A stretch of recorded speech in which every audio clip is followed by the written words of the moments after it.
নমস্কার সবাইকে, আমি পৌশালী। পৌষ সানশাইনের আবারও নতুন একটা ব্লগে আপনাদের সবাইকে জানাই অনেক স্বাগত। আশা করি আপনারা যে যেখান থেকে আমার ভিডিওটি দেখছেন সবাই খুব ভালো আছেন আর সুস্থ আছেন। আজকের ভিডিওটা শুরু করলাম একদম ছাদ থেকে। আজকে সকালবেলা উঠে না এই মোটা যে কাঁথাটা দেখতে পাচ্ছেন ওটা ধুয়ে দিয়েছিলাম। মেয়ে অনেক দিন ধরে বেডশিটের ওপরে টয়লেট করে করে কাঁথাটা একদম ভিজিয়ে ফেলেছিল। আর এটা না ম্যাট্রেস কভারের মতো কাজ করে। অনলাইনে অনেক আগে দেখেছিলাম ম্যাট্রেস কভারের দাম মোটামুটি 1000-1500 মতো রয়েছে। তো কাঁথা কিন্তু আমার বেশ ভালো উপকার দিয়েছে। এটা দেওয়ার ফলে বেডের ওপরে যদি কখনো জল পড়ে যায় তাহলে কিন্তু সেটা ম্যাট্রেস অফ দেওয়া যায় না। আর এটা কিন্তু আমার মায়ের হাতে বানানো কাঁথা। মায়ের হাতে যে কোনো জিনিস প্রত্যেকটা মেয়ের কাছে কিন্তু অনেক বেশি গুরুত্বপূর্ণ। আমি কিন্তু আগে আগে বিছানাতে এই কাঁথাটা দিতাম না। মা আমার কাছে এসে নিজের হাতে করে এই কাঁথাটা বিছিয়ে দিয়ে গেছে। তারপর থেকে না কোনো দিন আর এটা ছাড়া ঘুম হয় না। মনে হয় যেন এটা থাকলে অনেকটা নিশ্চিন্তভাবে ঘুমানো যায়। আর এই যে এখানটায় কিন্তু ওয়াশিং মেশিনটা চালিয়েছিলাম, সে কয়েকটা জামা কাপড়ও কাচা হয়ে গিয়েছে। আর এখন একটুখানি লেবুর জল খেয়ে নিচ্ছি। ছাদে গিয়েছিলাম, তবে খুব একটা যে বেশি রোদ্দুর ছিল তা নয়। কাঁথাটা মিলে আস্তে আস্তে ভাবছি যদি আজকে সারাদিনে না শোকে তাহলে আমি কি করব। আর ওটা ভাবতে ভাবতেই ভাবছি যদি না শোকে তাহলে পাশের বেডরুমটাতে আজকে ঘুমিয়ে পড়বো। কারণ এই কাঁথা ছাড়া তো আমি আর বেডশিট দেবো না। এটা শুকোলে তবে আবার নতুন করে বেডশিট দেবো। আর আজকে না অনলাইনে একটা নতুন জিনিসও কিনেছি, একদম ভিডিও শেষের দিকে আপনাদের সাথে শেয়ার করব। আর এখানটা একটু লেবুর জলও বানিয়ে ফেললাম, একটু চিনি আর বিট লবণ দিয়ে। তারপরে এই যে এখানটায় কাজে চলে এসেছি। এতগুলো জামা কাপড় কালকে কাচা হয়েছিল।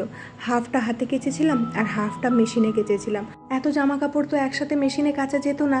আর আমি জামা কাপড়গুলো না কালকে ফেলে রাখতেও চাইছিলাম না, তাই হাতে করে কিছুটা কেচে নিয়েছি। আর এখানটায় মেয়ে আমাকে আজকে সকাল থেকে একদমই ছাড়তে চাইছে না। আর আজকে আমার এত গরম লাগছে, ওকে নিয়ে কাজ করতেও ভীষণ কষ্ট হচ্ছে। এখন কান্নাকাটি করে চোখ দিয়ে জল টল বের করে এতটাই কষ্ট হয়েছে ওর, আমি আর ওকে রেখে কাজ করতে পারলাম না। অনেক ভুলিয়ে ভালিয়ে এখন ওকে নিয়ে বসেছি কাজ করতে। ওকে একটুখানি ফোল্ড করা শেখাচ্ছি। যখনই আমি কিছু কাজ করি না, ও আমার কাজ দেখতে হোক বা আমার সাথে সেই সমস্ত কাজ করতে ভীষণ ভালোবাসে। তো ওকে এখানটায় আমি শেখাচ্ছিলাম যে কী করে জামাগুলো ফোল্ড করতে হয়। যদিও পারে না কিন্তু ভীষণভাবে চেষ্টা করে। আর এই যে ওকে সাথে নিয়ে কিন্তু আমার এই কাজগুলোও হয়ে গেল। আজকে আমি সবগুলো একসাথে নিয়ে পালাচ্ছি, কারণ ওর কাছে যদি ছেড়ে যায় তাহলে কিন্তু ও আবার ঘেঁটে আবার আগের মতো করে দেবে। একটা নারী যখন মেয়ে থেকে মায়ে রূপান্তরিত হয় তখন কিন্তু তার মধ্যে মানসিক হোক বা শারীরিক শক্তি অনেক গুণে বেড়ে যায়। এটা আমি আমার নিজের অভিজ্ঞতা থেকেই বলছি। মেয়ে হওয়ার আগে হয়তো মানসিকভাবে এতটাও স্ট্রং ছিলাম না, কিন্তু এখন মেয়ে হয়ে যাওয়ার পরে ওকে সামলাতে সামলাতে মনে হয় আমি আগের থেকে অনেক বেশি স্ট্রং হয়ে গিয়েছি। ও যখন ভীষণ কান্নাকাটি করে, এত গরমে কাজ করতে দেয় না, সেই মুহূর্তে মনে হয় আমার যদি মানসিক জোরটা বেশি না থাকতো তাহলে আমি কিছুই কাজবাজ করতে পারতাম না। হাত পা গুটিয়ে হয়তো আমাকে বসে থাকতে হতো। শুধুমাত্র মানসিক জোরের জন্যই কিন্তু সংসারে এই অক্লান্ত পরিশ্রমগুলো করে যাচ্ছি। আর ওদিকে কিন্তু হাজব্যান্ডের অফিস যাওয়ার জন্য জামা কাপড়গুলো আয়রন করে দিয়ে একদম গুছিয়ে দিয়ে এসেছি। আমি যদিও এই সমস্ত কাজগুলো রাতে করে থাকি, কিন্তু কালকে রাতে আর মেয়েকে নিয়ে সময় পাইনি, তাই সকালে করে ফেললাম। আর এখানটায় না ও আমাকে হাত ধরে টেনে এনেছে এটা দেখানোর জন্য। বাবা আর মেয়েতে মিলে সোফাটা এরকম করে দিয়েছিল, দুজনে মিলে টানাটানি করে সোফাটা একদম খুলে দিয়েছিল। তো ওইটাই আমাকে দেখানোর জন্য হাত ধরে নিয়ে এসেছে যে মা দেখো বাবা কি করেছে। তো যাই হোক, ওই সমস্ত গুছিয়ে দিয়ে এখন আবার চলে এসেছি দুপুরের খাবারটা সার্ভ করার জন্য। আজকে আমাদের একাদশী, তো সেই কারণে এই সমস্ত রান্নাবান্নাগুলো করেছি। তাই আর আজকে আপনাদের সাথে রান্নাটা সেরকমভাবে শেয়ার করিনি। একটু সাবুদানার বড়া করেছি, খিচুড়ি করেছি, আর আলু পনির আর পেঁপে দিয়ে একটা তরকারি মতো করেছি। আর তার সাথে একাদশীর যে আটা হয় না সেটা দিয়ে রুটি বানিয়েছি। আর এখানে একটুখানি স্যালাডও কেটে নিচ্ছি, শসা আর আপেল। হাজব্যান্ডকে টিফিনেও দিতে হবে, কিছুটা এখন খাবো আর কিছুটাও টিফিনে প্যাক করে দেবো। আপেলটা না নর্মালি টিফিনে দিলে কি হয় অনেক সময় কালো হয়ে যায়, তাই আজকে আপেলের মধ্যে একটুখানি লেবু মিশিয়ে দিচ্ছি। লেবু দেওয়ার ফলে কিন্তু আপেলের রঙটা একদম অ্যাজ ইট ইজ থাকবে, কালো হবে না। তো আপনারাও কিন্তু ট্রাই করে দেখতে পারেন। আমি বহুবার হাজব্যান্ডকে এরকমভাবে টিফিনে আপেল দিয়েছি আর তার সাথে লেবু মিশিয়ে দিয়েছি, আপেলটা কিন্তু একদম ফ্রেশ থেকেছে। আর এই যে এখানটা কিন্তু ওর টিফিনটা প্যাক করে দিলাম, আর তার সাথে কিছুটা সাবুদানার খিচুড়িও দিয়ে দিলাম আর একটা বড়াও দিয়ে দেবো। শাস্ত্র মতে কিন্তু একাদশীর দিন যতটা সম্ভব উপোসে থাকা উচিত, মানে পেটকে যতটা সম্ভব খালি রাখা উচিত। কিন্তু আমি তো থেকে যাব, হাজব্যান্ড যেহেতু বাইরে অফিসে যায়, তাই ওকে না যতটা সম্ভব পেট ভরিয়ে পাঠানোর চেষ্টা করি, যাতে বাইরে গিয়ে কোনো রকম দুর্বলতা ওর না হয়। আর এই যে গোপালকে দুপুরবেলা যেটা আমি ভোগে দিয়েছিলাম সেটা এখন তুলতে এসেছি। ওটা আমাদের খাবারের সাথে মিশিয়ে ওটাকে প্রসাদ করে নেব। আর এখানটায় কিন্তু খাওয়ার পরে প্রত্যেক দিন ঠাকুরকে এরকম একটা টাওয়াল দিয়ে আমি মুখ মুছিয়ে দিই। গোপালকে আজকে দুপুরবেলা ভোগে ওই সকালবেলা যেটা আমরা খেয়েছিলাম সাবুদানার পায়েস আর সাবুদানার খিচুড়ি। আর এখন খাওয়ার দাওয়া শেষ করে চলে এসেছি সামনের কিছুটা জায়গা ক্লিন করে নেওয়ার জন্য। প্রত্যেক দিনই পরিষ্কার করছি, কিন্তু প্রত্যেক দিনই দেখছি এই যে ডেলি ওয়্যারের জুতোগুলো আমাদের রাখা থাকে এই জায়গাটাতে এত পরিমাণে ধুলো জমে যায়। এখন যেহেতু আমি আর হাজব্যান্ড দুজনেই বাইরে বেরোচ্ছি, তাই এই জায়গাটা না একটু বেশি পরিমাণে নোংরা হয়ে যাচ্ছে। এখনও হাজব্যান্ড বাড়িতে রয়েছে, তাই ভাবলাম এই কাজগুলো সেরে ফেলি। সাধারণত এই কাজটা আমি হয়তো বিকেলবেলা করতাম অন্য দিন হলে, কিন্তু আজকে না আমার শরীরটা একদমই ভালো নেই। সকাল থেকে কোমরে ভীষণ পরিমাণে ব্যথা হচ্ছে, তাই আজকে সেরকম ভারী কাজে একদমই হাত দিইনি। এই হালকা পালকা কাজগুলোতে হাত দিয়েছি আর চেষ্টা করছি ওর বাবা যতক্ষণ বাড়িতে রয়েছে কাজগুলো একটুখানি সেরে নেওয়ার জন্য, তাতে করে বিকেলবেলাটা আমি একটুখানি বিশ্রাম নিতে পারবো। আর এদিকের এই কাজটা যত তাড়াতাড়ি শেষ করব, ওদিকে আরও একটা ভারী কাজ রয়েছে যেখানটা হাজব্যান্ডের একটুখানি হেল্প লাগবে। যদিও ও চলে গেলে আমি একা হাতে করে নিতে পারবো, তাও যেন মনে হয় ও বাড়িতে থাকলে এই কাজগুলোতে একটুখানি সাহায্য করলে না আমার ভালো লাগে আর কি। তো এই যে ম্যাট্রেসটা রয়েছে এটা কিন্তু 1 মাস 2 মাস ছাড়া ছাড়া আমি একটুখানি উল্টে দিই, কারণ আমরা যত ভালো ম্যাট্রেস ব্যবহার করি না কেন একদিকে শুতে শুতে না একটুখানি চাপা হয়ে যায়, মানে নেমে যায় আর কি। তো সেই কারণে আমি 1-2 মাস ছাড়া ছাড়া যখনই দেখি ম্যাট্রেসটা একটুখানি নেমে গিয়েছে আমি কিন্তু উল্টে দিই। আর এর ফলে আমি একটা জিনিস লক্ষ্য করেছি, বেড কভারকে কিন্তু খুব টান টান করে পাতিয়ে রাখা যায়, আর তার সাথে পুরনো ম্যাট্রেসে ঘুমিয়ে কিন্তু নতুনের মতো ফিল হয় বেশ কিছুদিন আর কি। আর এখানটায় এই যে বেডের ওপরের যে অংশটা রয়েছে সেটা একটুখানি ঝাড়ু দিয়ে পুরো বেডটা ডাস্টিং করে নিলাম। সাধারণত ম্যাট্রেসের নিচে দেখবেন অনেকটা পরিমাণে ময়লা জমে, আর আমার ম্যাট্রেসটা যেহেতু অনেকটা ভারী তাই সবসময় তো তুলতে পারি না।